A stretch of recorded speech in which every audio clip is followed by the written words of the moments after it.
Astaghfirullah. Alhamdulillah wassalatu wassalamu ala Rasulillah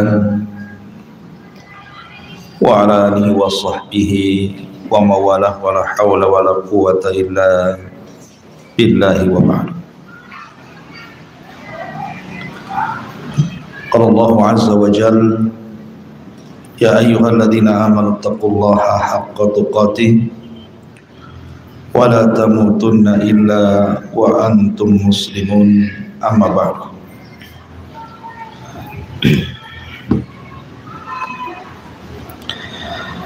Baik, kita lanjutkan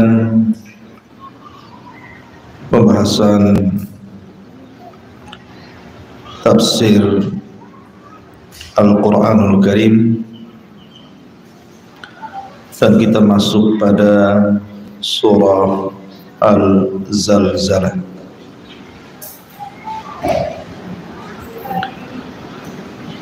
Surah Al-Zalzalah secara tertib daripada Al-Quranul Karim dia masuk pada surat ke-99 dengan jumlah ayat 8 dan jumlah kalimat 36, jumlah huruf 156 dan turun di kota Madinah atau surah Madaniyah, turun setelah hijrah Nabi sallallahu alaihi wa ala alihi wasallam. Ada yang mengatakan juga Makkiyah. Adapun penamaan Al-Zalzalah karena memang kalimat zalzalah terdapat di permulaan ayat idza zulzilatil ardu zilzalaha, makanya suratnya disebut Zalzalah.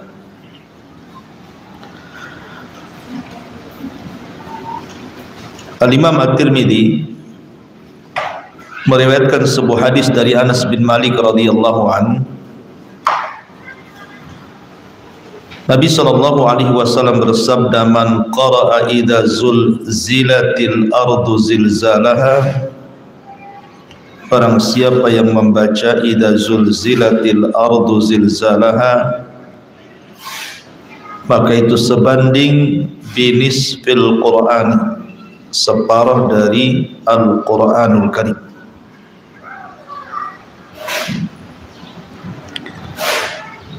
Dan juga dalam riwayat, barang siapa yang membaca idza zulzilatil ardu zilzalaha 4 marrat, 4 kali, kana kaman qara'al qur'ana kullah, sama dengan membaca Al-Quran secara keseluruhan.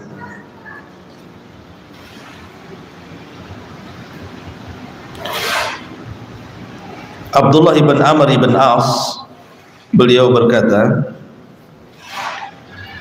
ketika turun idza zulzilatil ardu zilzalaha ini, baka Abu Bakrin As-Siddiq, Abu Bakar tiba-tiba menangis. Faqala Nabi sallallahu alaihi wasallam, maka Nabi sallallahu alaihi wasallam bersabda, laula annakum tukhti'una wa tudnibun wa yaghfirullahu lakum la khalaqa ummatan yukhti'una wa yudnibun wa yaghfiru lahum innahu huwal ghafurur rahim. Kalaulah seandainya kalian tidak ada yang melakukan kesalahan, tidak ada yang melakukan dosa, semua dosanya Allah ampuni, maka Allah subhanahu wa ta'ala akan binasakan kalian sehingga Allah akan ciptakan umat yang melakukan kesalahan dan berdosa, kemudian meminta ampun, dan Allah ampuni mereka, dan Allah zat yang maha pengampun lagi maha pengasih. Artinya di sini Abu Bakar Siddiq radhiyallahu an ketika mendengar idza zulzilatil ardu zilzalaha langsung menangis karena dahsyatnya peristiwa itu.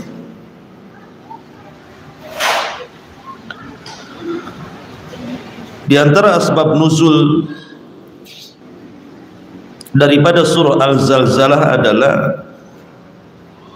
sebagaimana yang diriwayatkan oleh Abdullah ibn Umar radhiyallahu an, nazalat idza zulzilatil ardu zilzalaha wa Abu Bakr as-Siddiq qaidun fabaka. Saat turunnya idza zulzilatil ardu zilzalaha, maka Abu Bakar Siddiq radhiyallahu an dalam kondisi duduk kemudian menangis.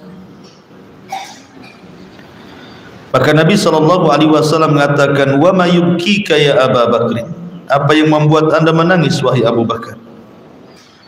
Maka Abu Bakar mengatakan, abkani hadhihi suratu, yang membuat aku menangis surat ini, maksudnya idza zulzilatil ardu zilzalaha.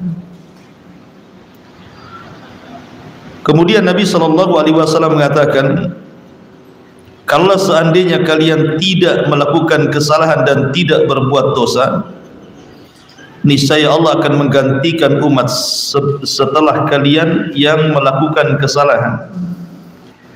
Kemudian Nabi SAW membacakan ayat, faman ya'mal mithqala dzarratin khairan yarah wa man ya'mal mithqala dzarratin syarran yarah. Barang siapa yang beramal walaupun sebiji zarah kebaikan tetap Allah balas, dan barang siapa yang beramal walaupun sebiji zarah keburukan tetap Allah balas. Taib. Kita masuk pada tafsir surah Al-Zalzalah. Di sini Allah Subhanahu wa taala mengatakan idza zulzilatil ardu zilzalaha. Idza apabila zulzilah dikempakan al-ardu bumi. Di sini Allah Subhanahu wa taala tidak menyebutkan pelakunya karena menggunakan fi'lul majhul. Fi'il mabni majhul artinya tidak tahu siapa pelakunya. Tetapi kita sudah paham bahwa tidak mungkin bumi gempa kecuali ada yang menyuruh gempa, dan tidak ada yang bisa dituruti bumi untuk gempa kecuali yang menciptakan bumi, Allah Subhanahu wa ta'ala. Bicara gempa, gempa itu salah satu tanda dari tanda-tanda kiamat.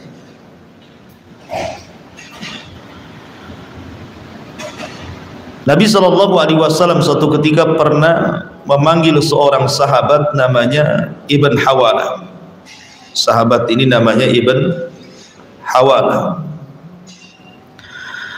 Ibn Hawalah ini diutus oleh Nabi SAW dalam sebuah sariyah.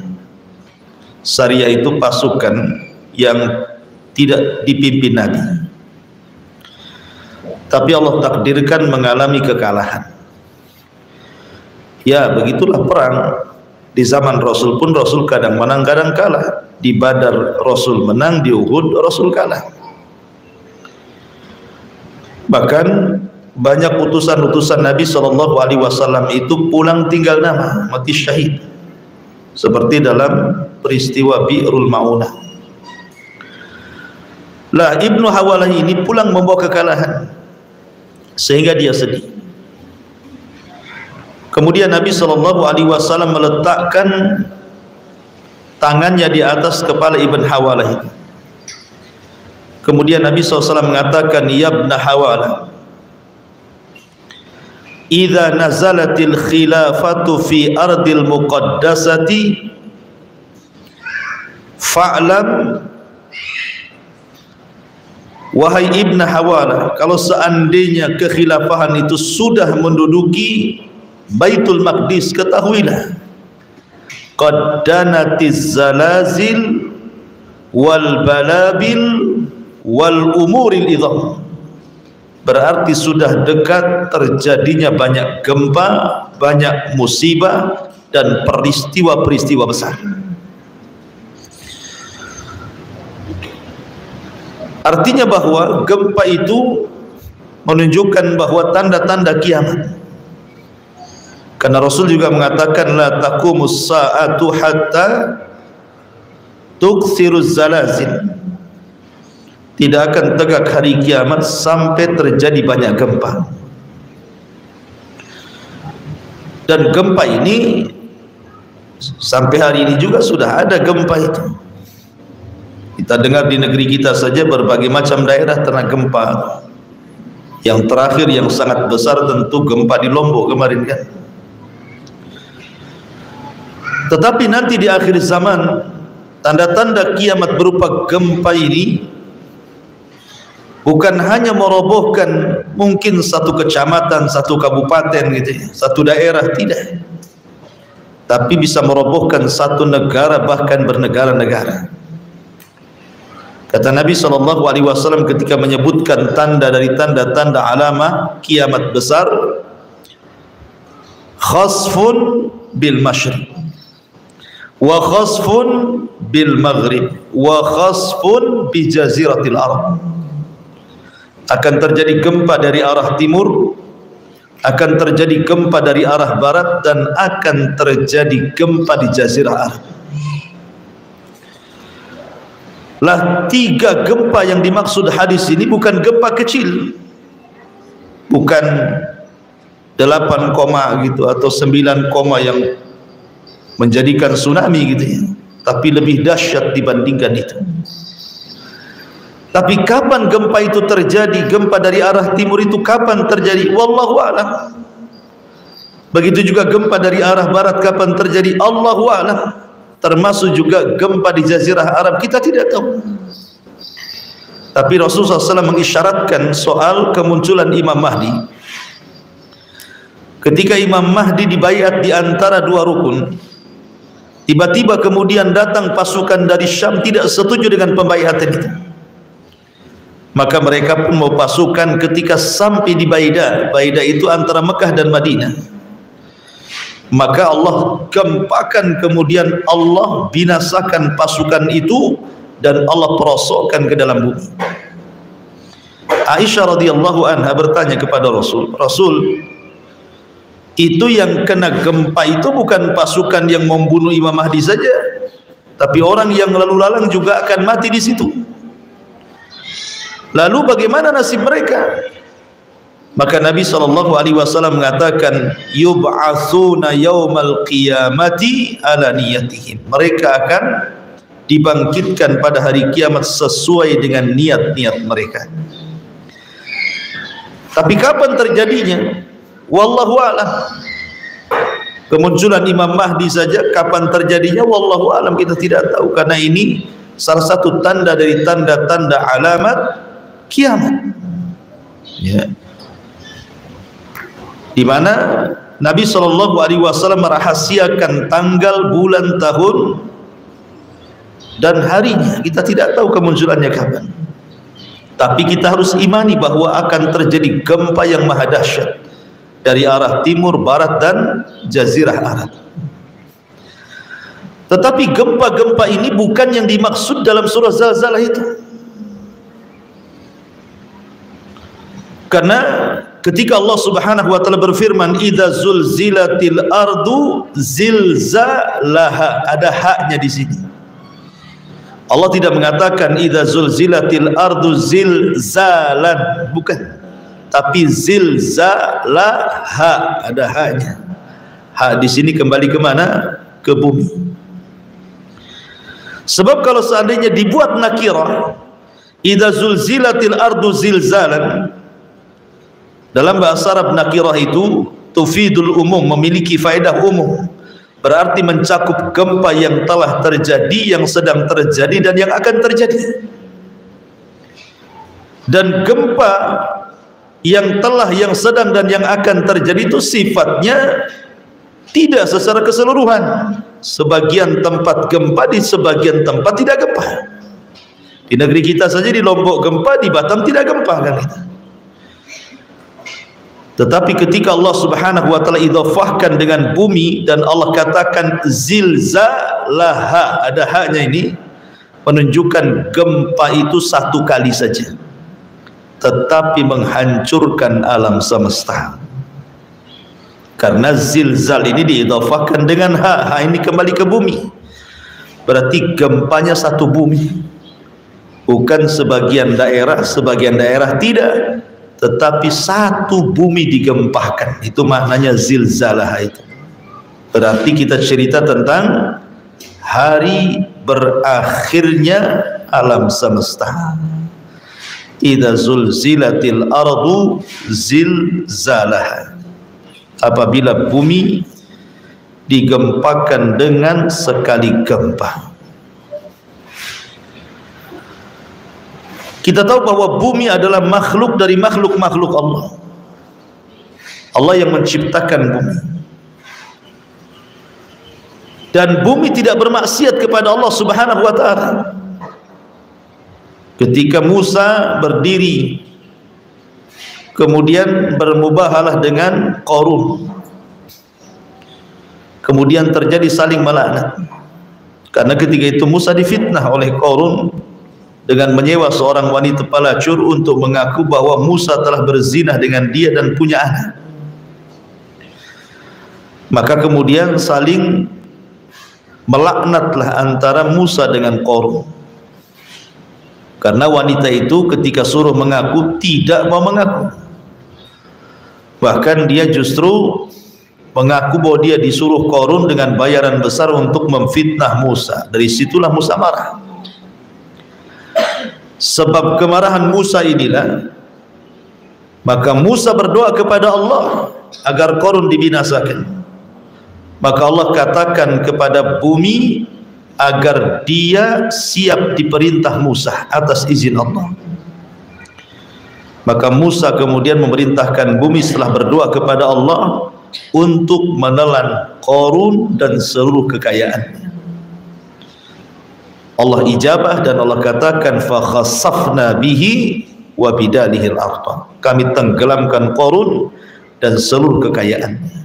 Artinya bahwa bumi ketika diperintah oleh Allah Subhanahu wa taala tidak bermaksiat. Itulah bedanya bumi dengan manusia. Kalau manusia diperintah Allah, ada yang taat, ada yang maksiat. Tapi kalau bumi, mereka hanya mengatakan sami'na wa ata'na. Lihat ketika Nuh alaihi salatu wassalam, dia terancam nyawanya. Kemudian dia berdoa kepada Allah Subhanahu wa taala, Rabbi inni maghlubun fantasir. Ya Rabb, saya sudah hampir dikalahkan oleh kaumku, tolong aku. Apa yang terjadi? Belum lagi Nuh selesai berdoa, tiba-tiba Allah Subhanahu wa taala buka pintu langit, kemudian Allah hujadi bumi. Kemudian bumi Allah belah, muncrat air di dalamnya. Kemudian berjumpalah dua air atas dan bawah sehingga terjadi tsunami besar dan tufan yang melantakkan semua manusia kecuali Nuh dan orang-orang yang ada di perahunya. Artinya bahwa kisah-kisah seperti ini, bahwa bumi itu tidak akan bermaksiat kepada Allah Azza wa Jalla. Dan nanti di akhir zaman, inilah perintah terakhir kepada bumi untuk menggempakan dirinya. Terjadilah idza zulzilatil ardu zilzalaha. Ma'asyiral muslimat yang dimuliakan Allah Subhanahu wa taala, idza zulzilatil ardu zilzalaha wa akhrajatil ardu athqalaha. Dan bumi mengeluarkan beban-beban beratnya.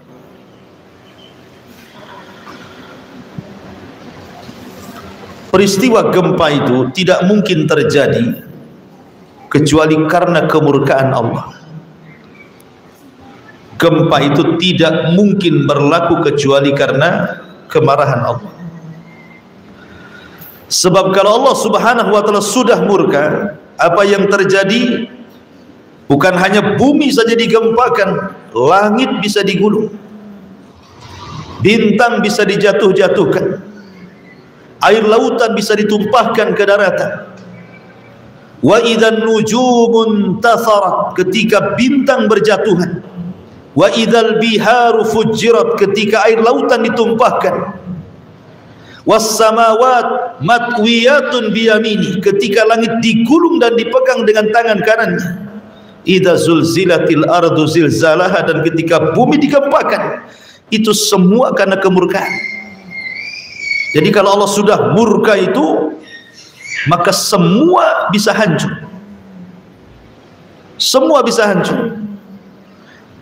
Karena ketika peristiwa seperti ini, tidak ada orang hidup kecuali orang-orang kafir, orang yang Allah murkai.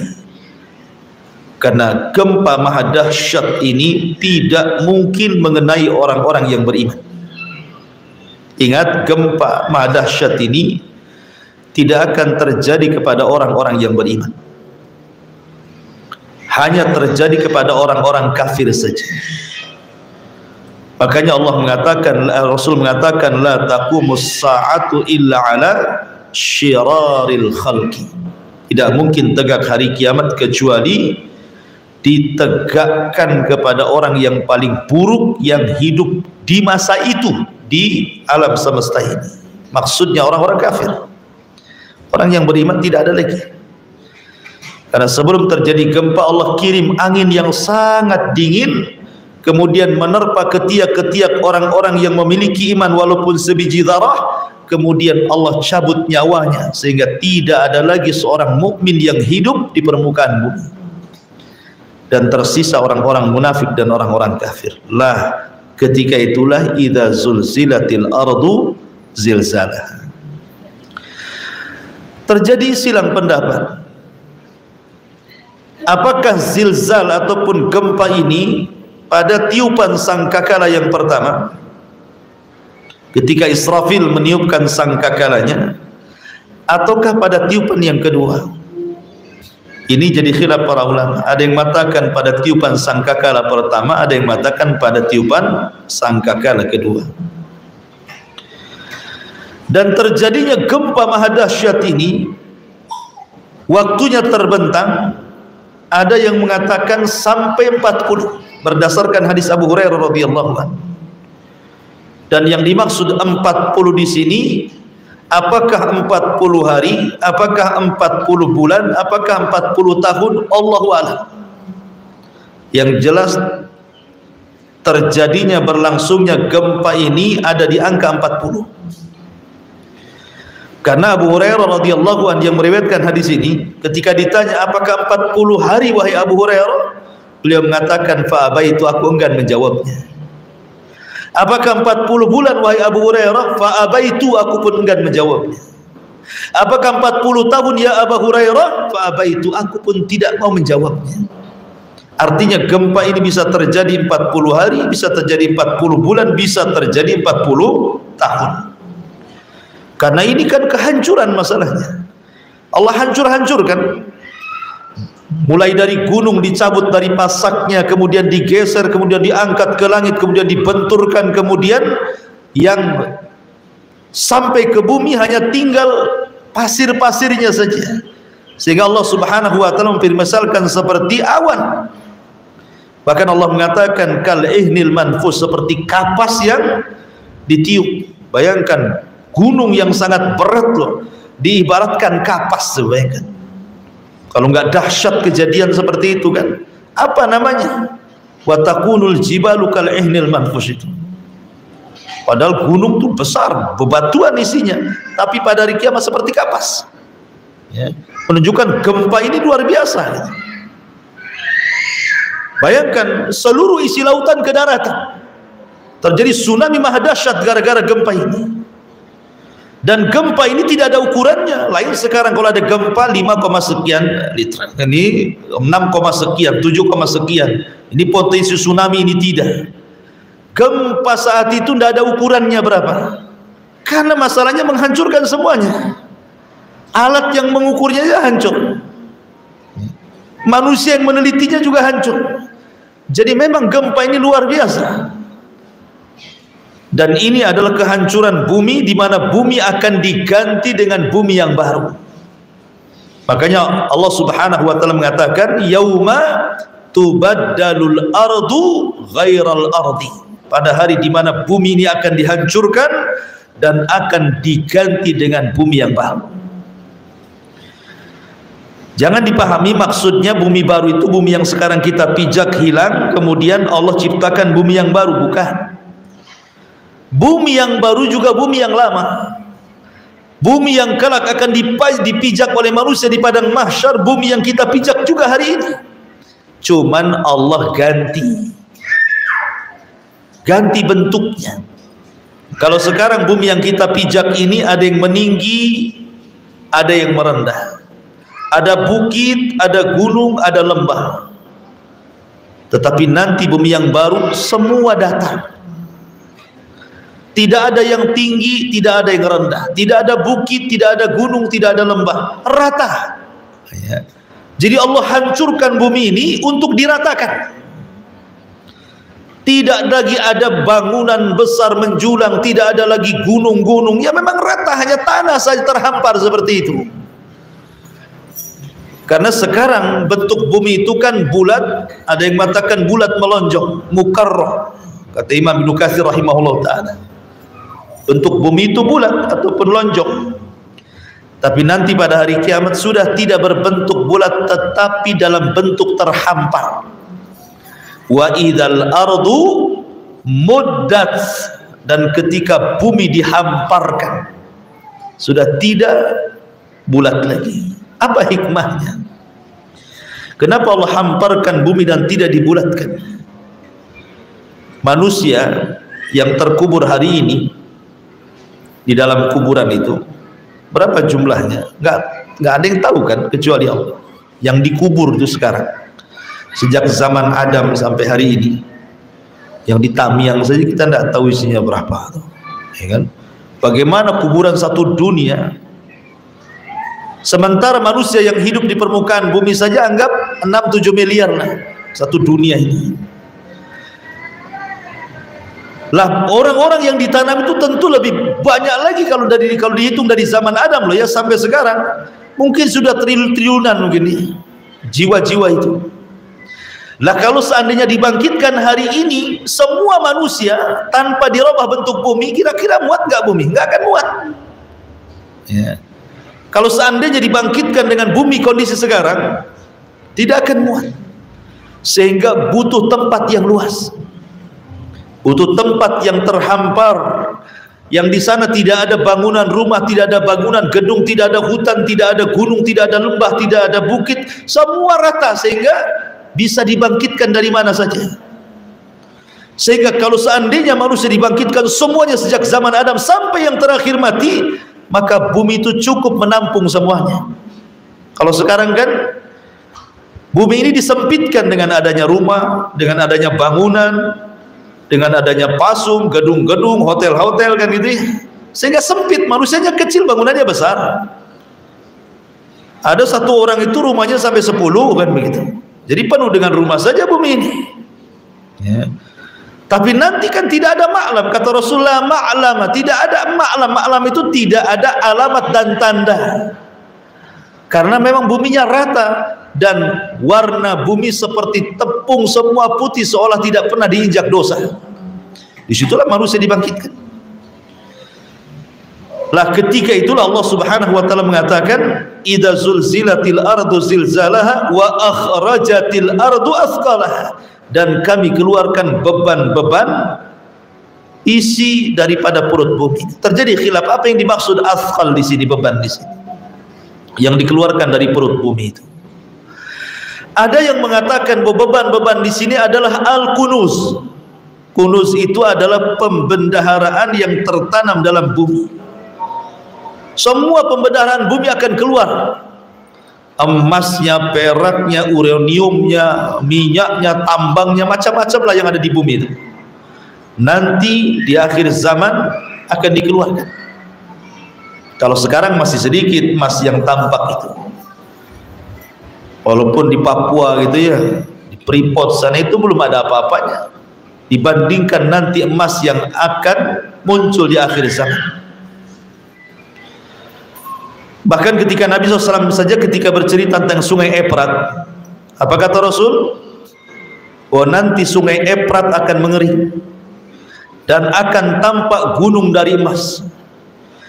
Semua manusia datang kemudian ingin memperebutkan gunung emas itu sampai terjadi perang dahsyat, di mana setiap 100 tentara yang hidup hanya 1 orang dan mati 99 orang. Dan yang satu mengatakan, mudah-mudahan aku yang selamat ketika perang itu. Makanya Rasul mengatakan, faman syahidahu minhu fala ya'khud minhu syai'a. Siapa yang menyaksikan gunung emas itu, jangan dekat-dekat, jangan diambil ya, karena fitnahnya besar. Itu di akhir zaman itu akan ditampakkan kan emas-emasnya itu. Ini tidak seberapa. Nanti ketika munculnya Dajjal, betul-betul bumi itu mengeluarkan semua beban beratnya, kunuznya, semua perhiasannya, emasnya, peraknya, jamrudnya, semuanya keluar. Dan yang memerintahkan keluar itu Dajjal dengan izin Allah. Kalau Dajjal mengatakan, ya ardi akhriji kunujaki, wahai bumi keluarkan beban beratmu, maka keluarlah emas, perak, jamrud, macam-macam. Dan itu fitnah bagi manusia nanti dengan keluarnya Dajjal itu. Ini satu penafsiran. Asqal itu artinya kunuz, pembendaharaan bumi, perhiasan bumi dan yang semacamnya. Ada yang mengatakan asqal di sini artinya manusia, karena manusia dan jin itu disebut tsaqalaini. Kenapa manusia disebut berat? Karena manusia itu menanggung beban syariat. Ketika Allah Subhanahu wa ta'ala tawarkan Al-Quran ini ke gunung, inna aradnal amanat ala samawati wal ardi wal jibal fa abaina an yahmilnaha wa ashfaqna minha wa hamalahal insan innahu kana zaluman jahula. Ketika kami tawarkan amanah syariat ini Al-Quran kepada langit dan bumi dan gunung, semua menolaknya. Berat, mereka tidak bisa. Tiba-tiba manusia siap pula menanggung beban berat ini. Sebab kalau seandainya syariat turun ke langit, ke bumi, ke gunung, artinya memaksa mereka untuk melaksanakan perintah Allah, dan mereka tidak sanggup. Manusia pula sanggup menawarkan diri dan mengambil syariat yang gunung saja tidak sanggup, manusia sanggup. Makanya Allah mengatakan, wa kanal insan zaluman jahula. Manusia itu zalim lagi jahil, gunung enggak sanggup dia mengambil gitu ya.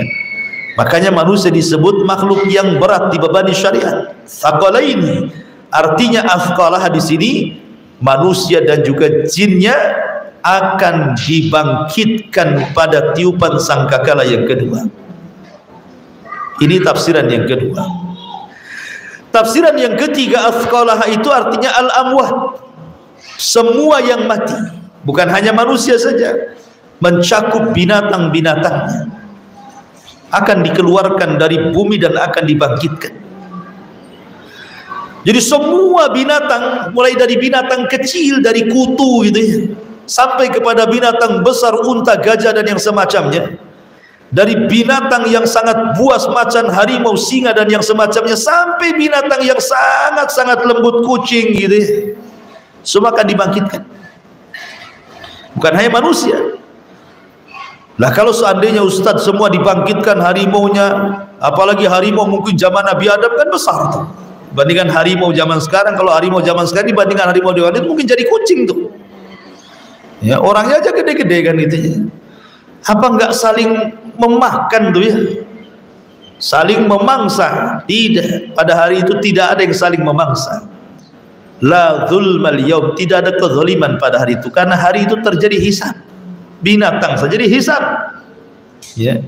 Makanya Rasul sampai binatang yang bertanduk akan dihisab oleh binatang yang tidak bertanduk, karena binatang yang bertanduk suka nanduk dia, tetapi mereka hanya dihisab saja, tidak diazab. Itulah bedanya. Kalau kita dihisab dan diazab, kalau memang layak diazab.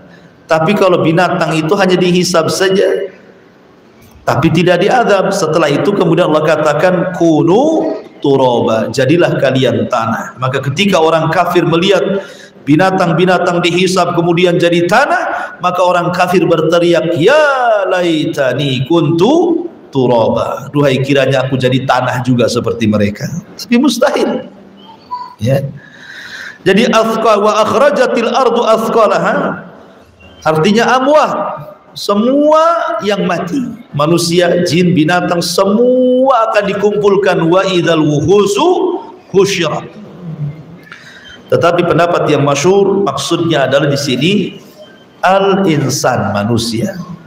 Manusia akan dikeluarkan dari perut bumi sebagaimana firman Allah yang lainnya, wa alqat ma fiha wa takhallat, dan kami keluarkan beban-beban bangkai-bangkai manusia di dalam tanah, dilempar ke permukaan. Lah, bukankah mereka yang lama-lama mati itu sudah habis dimakan cacing tanah? Bukan cacing tanah saja, bahkan sudah jadi tanah. Entah tulang belulangnya masih ada atau sudah hancur, kita tidak tahu. Bagaimana caranya Allah Subhanahu wa taala membangkitkan mereka? Allah membangkitkan mereka jauh lebih mudah dibandingkan menciptakan kali pertama. Dan Allah bangkitkan manusia pada tulang ekor masing-masing manusia, karena tulang ekor tidak akan hancur walaupun kecil. Tulang ekor itu tidak mungkin hancur. Dan sebagaimana manusia terlahir dari tanah, asal penciptaan tanah itu dari apa? Dari air, kan?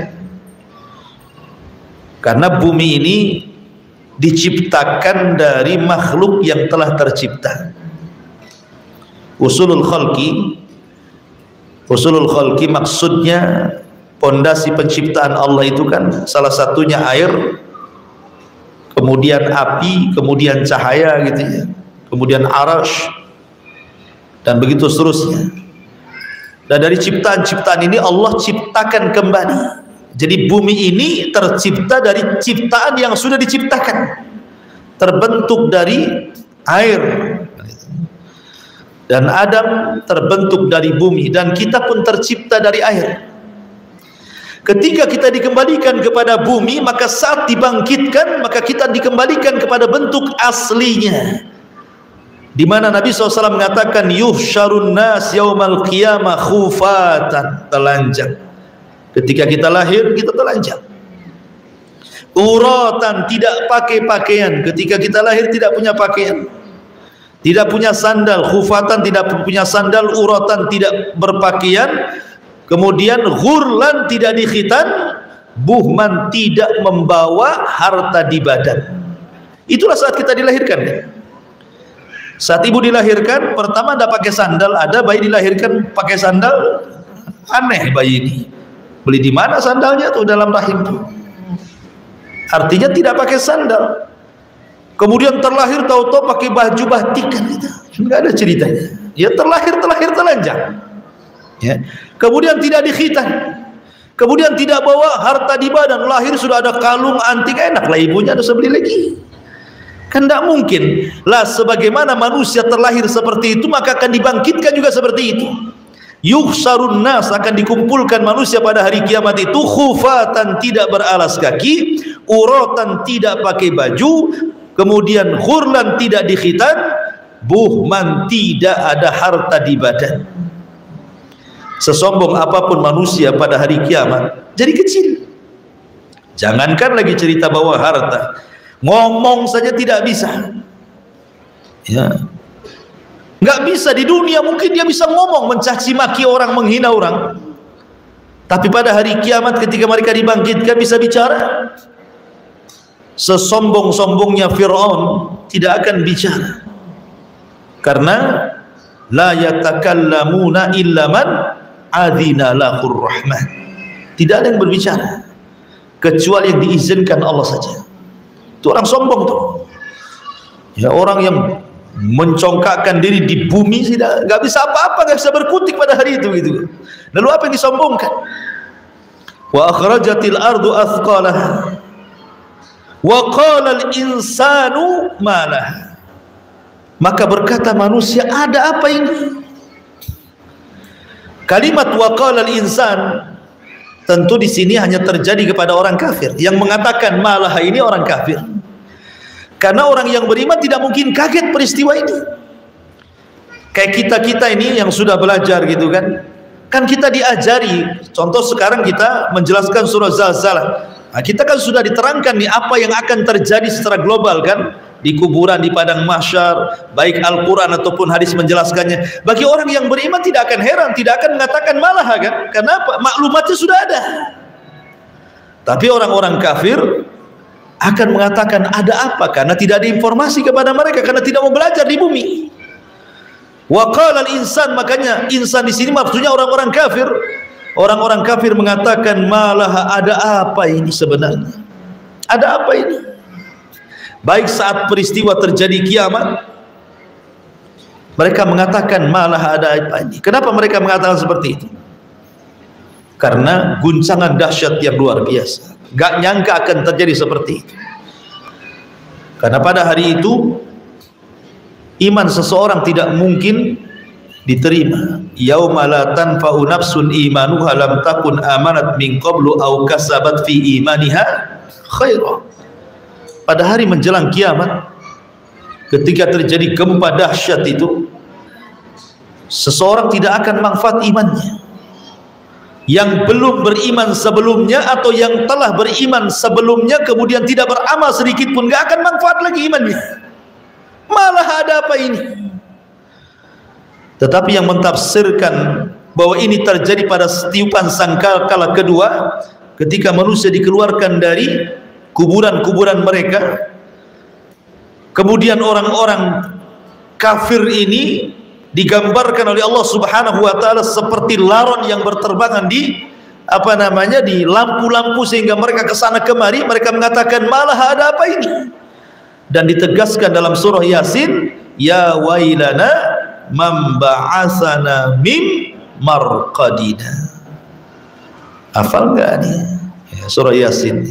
Ketahuan enggak pernah Yasin? Ya wailana, duhai celaka. Man ba'asana, siapa yang membangunkan kami min marqadina, dari tidur-tidur kami. Karena dari tiupan sangkakala pertama ke sangkakala kedua terputus azab kubur. Berhenti azab kepada orang kafir di kuburan sehingga disangkanya mereka tidak akan dibangkitkan. Karena berhenti azab kubur. Tiba-tiba kemudian sangkakala ditiup kedua kalinya dibangkitkan lagi, menunjukkan azab kubur itu azabul adna, azab yang rendah sekali. Tetapi ada yang lebih besar dari azab adna, azabul akbar. Sehingga orang-orang kafir kaget. Siapa yang membangunkan kami dari tidur kami? Kami sedang nyenyak-nyenyak tidur, tahu-tahu dibangunkan. Ya wailana man ba'atsana min marqadina.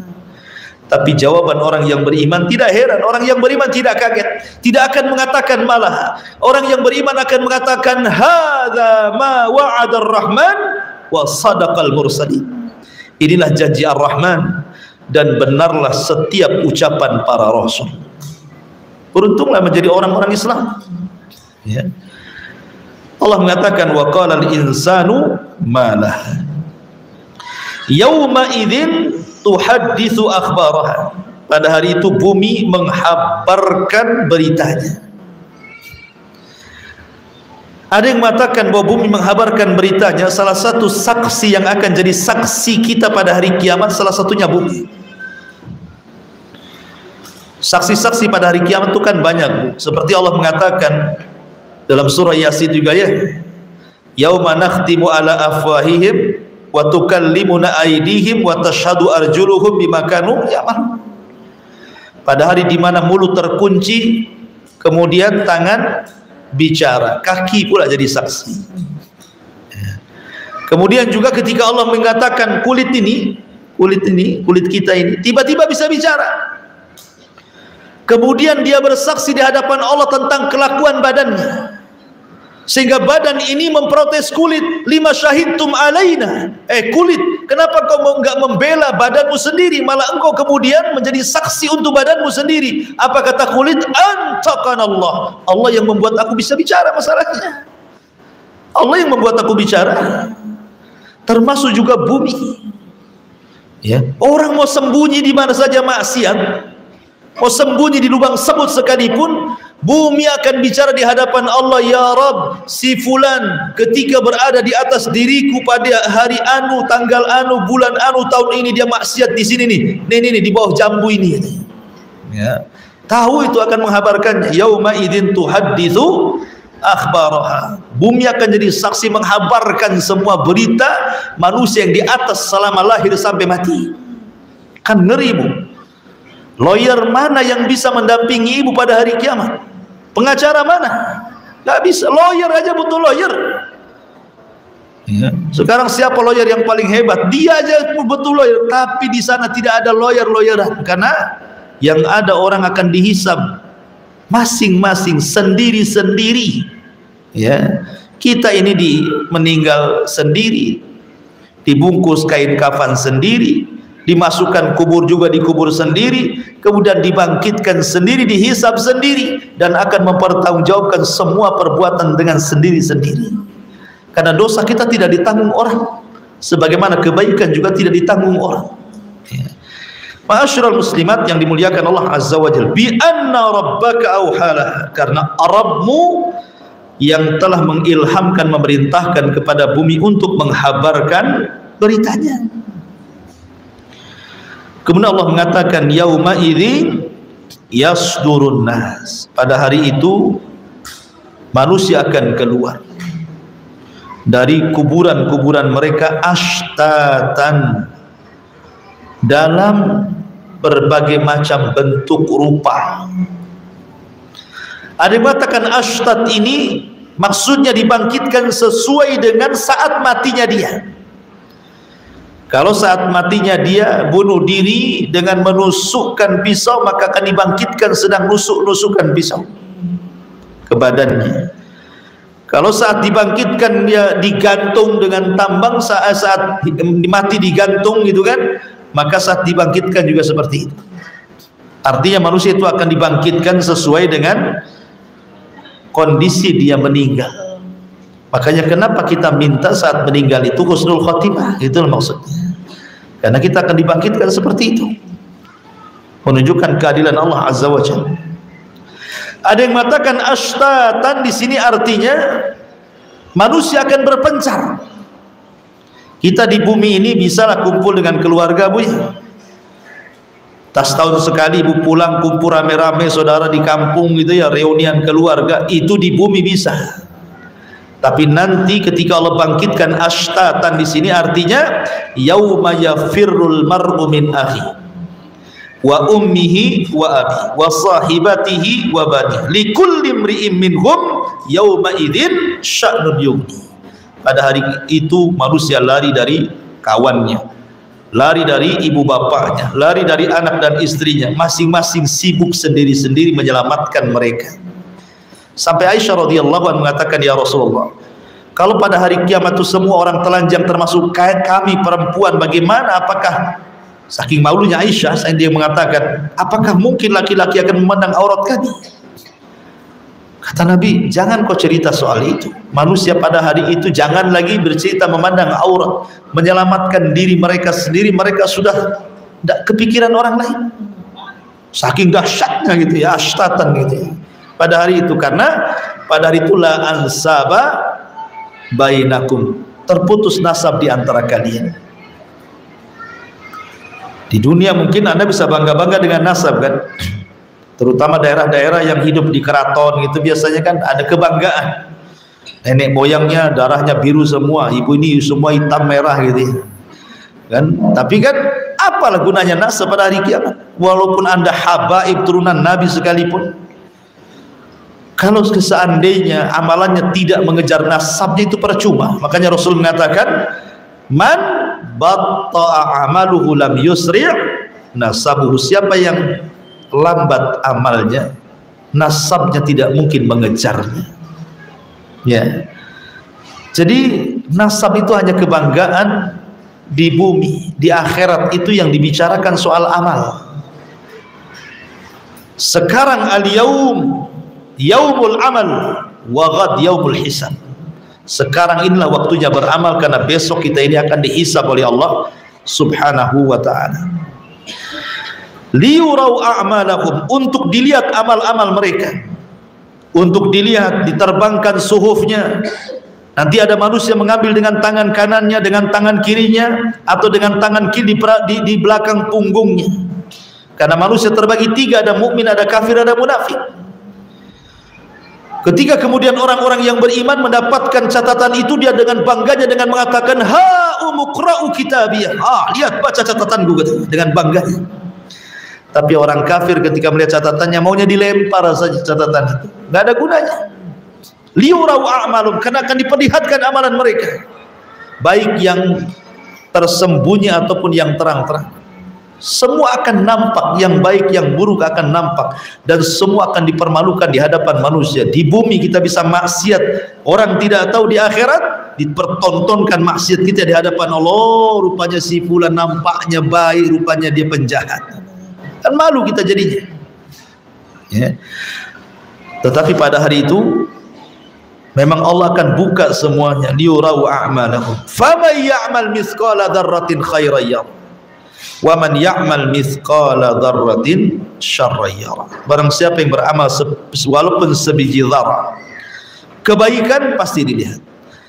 Dan barang siapa beramal walaupun sebiji zarah keburukan, tetap dibalas. Apa itu zarah, Bu? Zarah itu kalau ibu buka jendela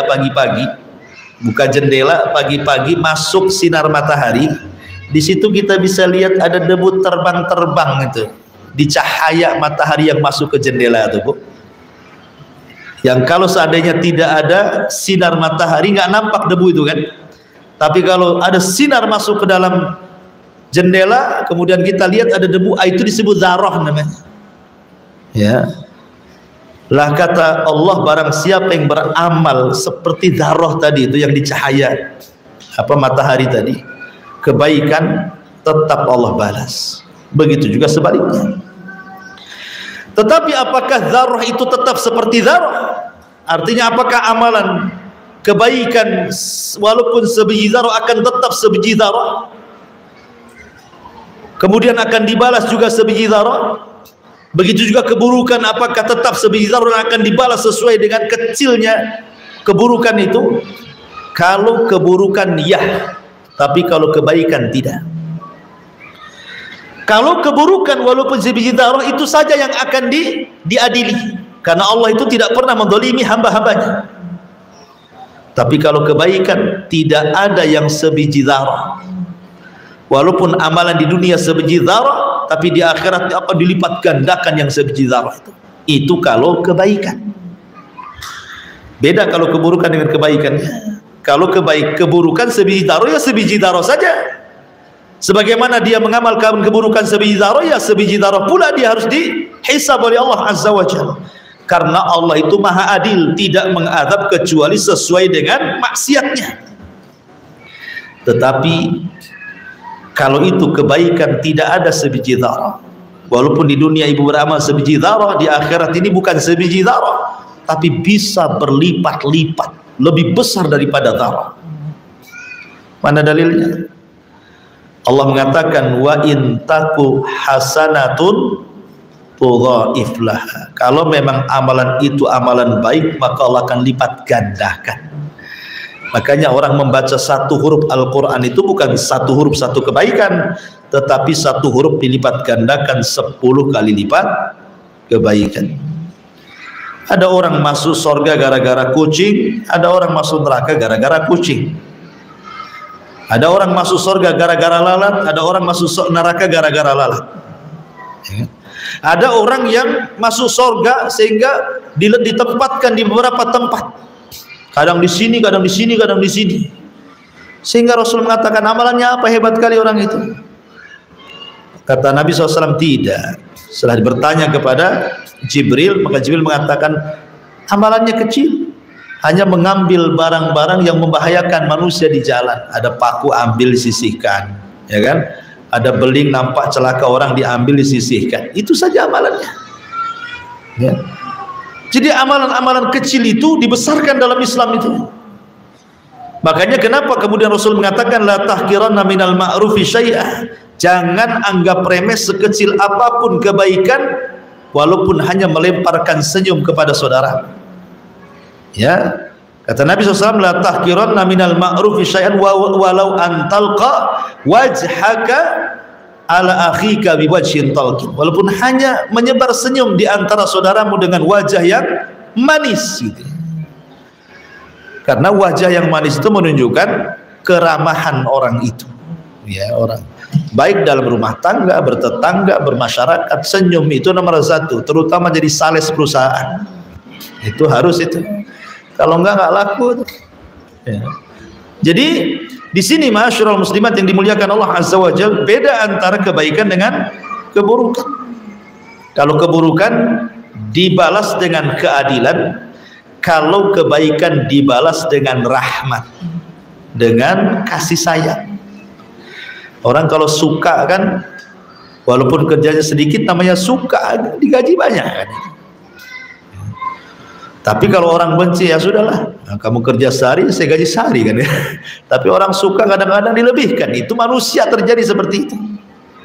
Kasih bonus kadang-kadang adalah capek berhenti dulu gitu. Intinya bahwa perbedaannya adalah kalau kebaikan tidak ada balasannya sebidarah, tapi akan dilipat gandakan. Tetapi kalau keburukan, dia disesuaikan dengan keburukan yang sama yang akan dihisab pada hari kiamat. Wallahu alam. Ini diantara tafsir singkat dari surah Zalzalah. Taib, silakan kalau ingin mau bertanya.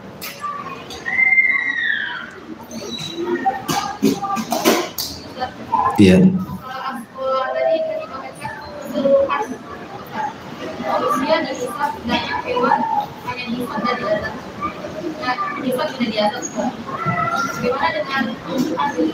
Dengan apa? Tumbuhan? Tidak. Kalau tumbuhan tidak. Karena kita tahu bahwa manusia, makhluk Allah itu kan dua ya. Pertama yang berakal itu kan tiga, malaikat, kemudian manusia dan jin, itu disebut makhluk yang berakal. Tapi tiga makhluk yang berakal hanya dua yang akan dihisab, manusia dan jin saja kan, malaikat tidak. Karena malaikat itu tidak bermaksiat masalahnya. Apa yang mau dihisab? Maksiat pun tidak. Wa yaf'aluna ma yu'marun, mereka melakukan apa yang diperintahkan Allah. Kemudian ada makhluk yang tidak berakal, ya itulah binatang. Ya. Binatang ini sebenarnya ada akalnya juga, tetapi istilahnya bukan akal, bagi mereka itu mungkin semacam insting begitu. Ya akal juga. Buktinya, umpamanya mereka punya anak binatang-binatang itu. Mereka melindungi anak-anak mereka. Loh kok bisa melindungi anak-anak mereka? Bahkan kalau kita ganggu ayam itu ngejar kita tuh. Kok bisa dia? Padahal nggak punya akal kan? Nah, kalau kita manusia nggak punya akal namanya gila. Kita ambil saja orang gila, nggak mungkin ini orang gila kan? Artinya binatang punya akal juga, tetapi akalnya bukan akal seperti manusia, mungkin semacam insting atau yang lainnya gitu. Mungkin istilahnya berbeda gitu. Makanya istilah kalimat yatim aja ada dalam binatang itu. Nah, kalau manusia itu kan meninggal bapaknya disebut yatim. Kalau binatang kan terbalik, meninggal ibunya baru disebut yatim kan. Kenapa? Karena binatang itu biasanya yang mengasuh kebanyakan kan ibunya. Kucing umpamanya kan, habis kawin kemudian punya anak, tak kemana bapaknya itu. Nggak pernah nengok-nengok bapaknya kucing tuh, ibunya aja sibuk kan. Kalau manusia kan tidak. Makanya ketika dikatakan yatim itu kalau bapaknya, karena bapaknya yang ngasih makan, yang ngasih ini mana, maka disebut yatim kalau kehilangan bapaknya. Kalau binatang terbalik, ibunya yang mati baru disebut yatim. Kalau bapaknya mati nggak yatim, mungkin piatu lah mungkin. Gitu ya. Karena yang merawat ibunya kan. Lah dari sini bahwa binatang tetap dihisab, karena binatang itu walaupun sesama jenis kayak kambing, ada yang bertanduk, ada yang tidak bertanduk. Yang punya tanduk itu kan sering nanduk-nanduk itu, sama yang tidak bertanduk kan kasihan, kan zalim juga sesama binatang kan, nggak memiliki pri kebinatangan katanya dalam dunia binatang itu mungkin.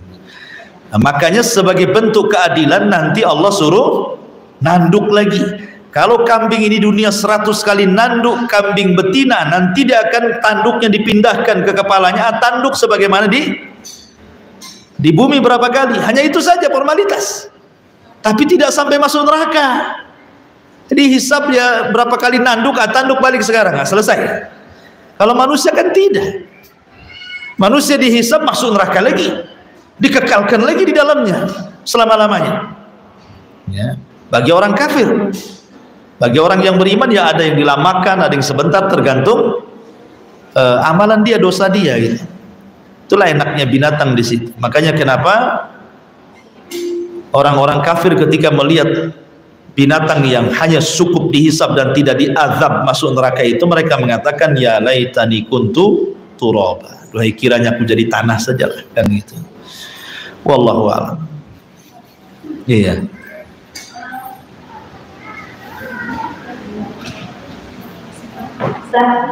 Berarti kita dibangkitkan oleh Allah nanti kita dalam kondisi beramal seperti di dunia ini.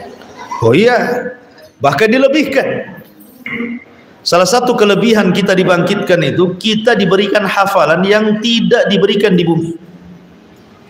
Di bumi ada orang mudah lupa, dia ngutang banyak tapi ketika ditagih lupa, atau pura-pura lupa kan. Oh, saya nggak ingat kalau saya punya utang, gitu kan ya. Ada utangnya banyak atau di mana-mana. Manusia itu di bumi mudah lupa. Ibu ini pernah melakukan apa 10 tahun yang silam, nggak bisa ngerinci. Paling 1-2 memori yang ingatkan. Oh iya 10 tahun yang silam, itu pun kalau diingatkan blank lah kan.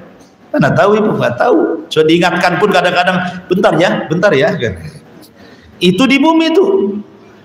Tapi di akhirat Allah berikan akal yang sehat, diberikan kekuatan memori hafalan dari mulai balik sampai mati. Untuk apa? Untuk mencocokkan dengan catatan ya, karena harus cocokkan dengan catatan. Bener nggak kau tanggal sekian hari ini kau di sini, kau maksiat, kau beramal, disesuaikan dengan hafalan kita. Oh iya benar. Nah, lanjut.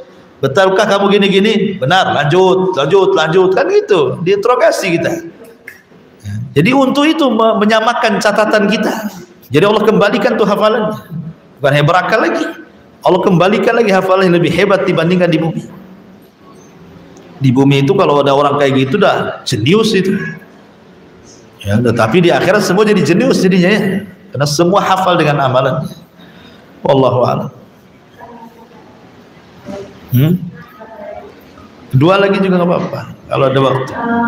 Ada urusan yang sudah mungkin dirasakan oleh orang-orang yang sudah meninggal lama gitu kan, ada yang diazab dan ada yang diberi makhluk.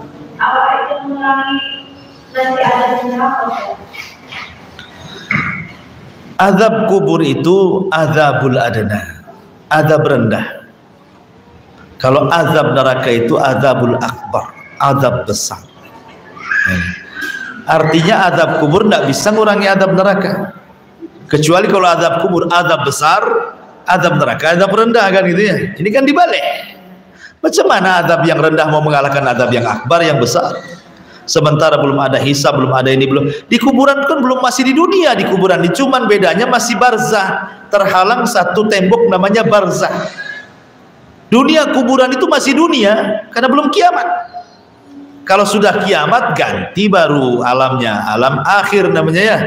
Tapi kalau masih alam kubur ini disebut alam barzah, alam dunia, cuman terpisahkan dengan tembok yang disebut dengan barzah tadi. Belum akhirat ya, belum ada hisab, belum ada catatan, belum ada apa-apa di kuburan itu. Di kuburan itu kan hanya ada 4 peristiwa saja: himpitan kubur, fitnah kubur. Fitnah kubur kalau dia berhasil masuk nikmat kubur, kalau tidak berhasil azab kubur, itu saja. Belum ada proses-proses pertanggungjawaban di akhirat, belum. Adab kubur itu belum ada proses pertanggungjawaban. Nah, nanti kalau sudah kiamat dibesarkan, dibangkitkan, nah baru terjadi pertanggungjawaban di situ. Masing-masing punya catatan, masing-masing pegang catatan, masing-masing dihisab, masing-masing ditimbang, masing-masing dijaza, dibalas, dan begitu seterusnya. Jadi belum, ya itu masih muqaddimah lah. Kalau ceramah itu masih alhamdulillahnya, itu belum masuk ke materi itu. Ya, wallahu a'lam. Ya, silakan.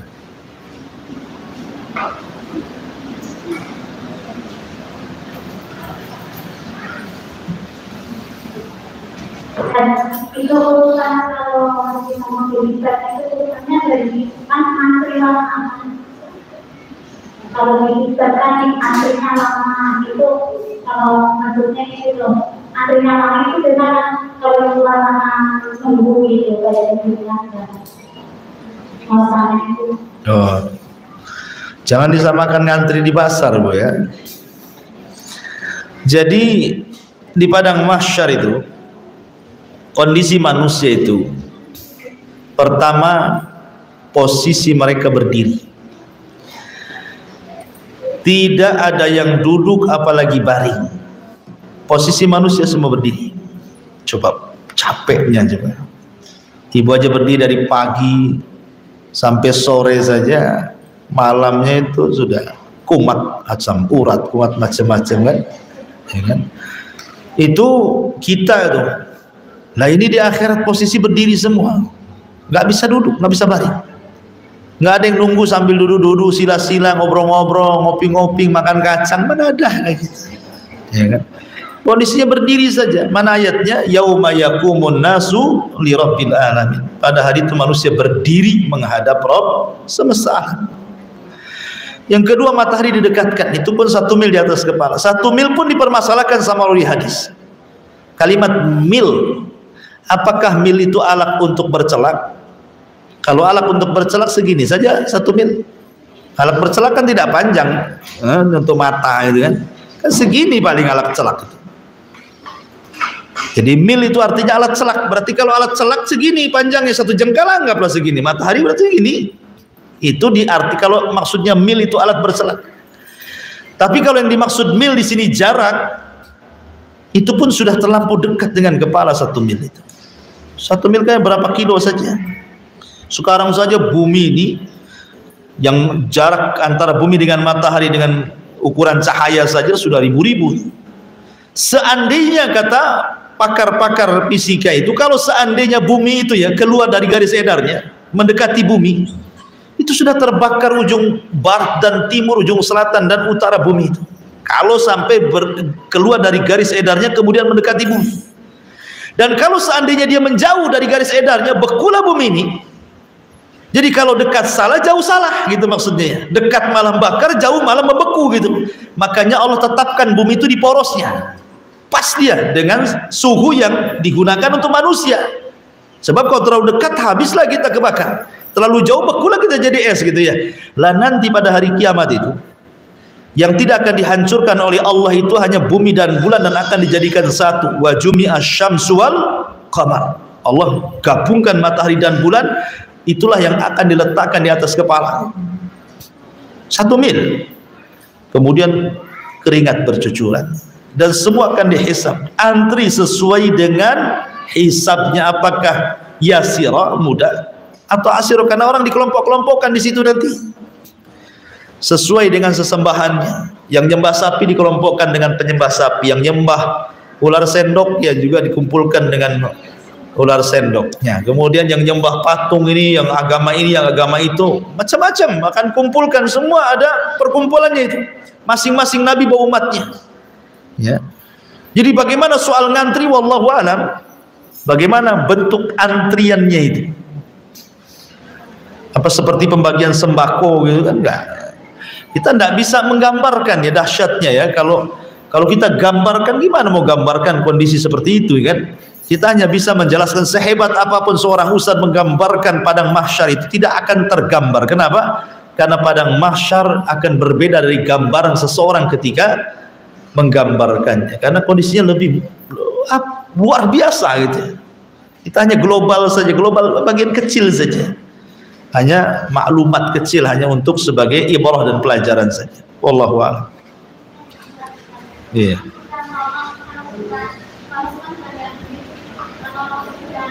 Selama berbicara itu berarti bisa dari tempat itu tempat yang betul-betul banyak. Kalau bisa kan kalau uangnya sudah lama berarti sudah lagi. Iya. Oh. Hisab itu kan bagian daripada peristiwa yang terjadi di padang mahsyar. Itu bagian dari peristiwa. Di sana ada hisab. Di bawah hisab itu ada pembagian catatan, ada penimbangan amal. Jadi di bawah hisab itu banyak peristiwa. Ada pengambilan catatan, pengambilan catatan saja banyak peristiwa. Kemudian di sana ada mizan penimbangan amal. Penimbangan amal aja ada peristiwa, mungkin amalannya, apakah badannya ataukah kitab catatannya. Masih ada pembahasan lagi. Ya. Kemudian ketika titian Siratal Mustaqim sampai ke kontor itu sudah dihisab, padahal kalau sudah lewat titian kontor itu, titian Siratal Mustaqim itu artinya sudah lewat dari hisab. Itu saja masih ada peristiwa yang namanya kisos. Kisos itu artinya ini merasa ibu sudah masuk surga nih, tiba-tiba dihadang di jalan. Ingat gak kau dulu nampar saya? Gak ingat ya? Nah, sekarang mana pahala?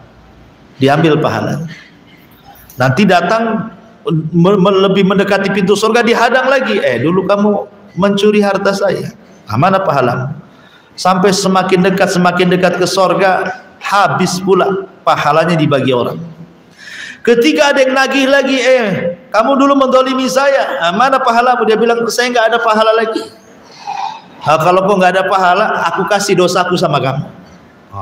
Itulah yang disebut dengan bengkrak. Pahalanya dikasihkan orang semua, ketika sudah habis tidak ngasih pahala ke orang, dosa orang pula dia tanggung. Bahasa pengusaha itu sudah hilang modal, kelilit hutang. Nah itu ya, itu kan bangkrut tuh namanya. Nah seperti itu. Jadi banyak peristiwa di sini. Cuman ada manusia yang tidak dihisab, dia direct masuk surga. Seperti 70.000 orang yang dijanjikan masuk surga tanpa hisab dan azab kan gitu ya. Ada orang-orang yang dihisab tetapi hisabnya mudah, sebentar saja. Ada yang agak lama, ada yang lama sekali, ya kan? Makanya orang yang tinggal di padang mahsyar 50.000 tahun itu tidak semua 50.000 tahun di situ. Yang jelas-jelas orang kafir saja 50.000 tahun itu, yang lainnya ya mungkin kurang dari situ, tergantung hisabnya. Ada yang cepat, ada yang lambat. Makanya pentingnya kita ini beramal soleh, cari amalan-amalan yang bisa meringankan hisab gitu. Contoh umpamanya hisabnya orang kaya, itu kan lama tuh, karena pertanyaannya banyak. Dari mana kau dapat, kemana kau belanjakan kan? Kalau orang miskin apa yang mau ditanya, dari mana? Nggak ada. Dari mana? Ya, saya aja nggak ada duit kok, dari mana? Kemana kau belanjakan? Mau belanja kemana? Duit aja tak ada katanya. Cepatlah orang miskin. Ya, orang kaya terus dikejar itu.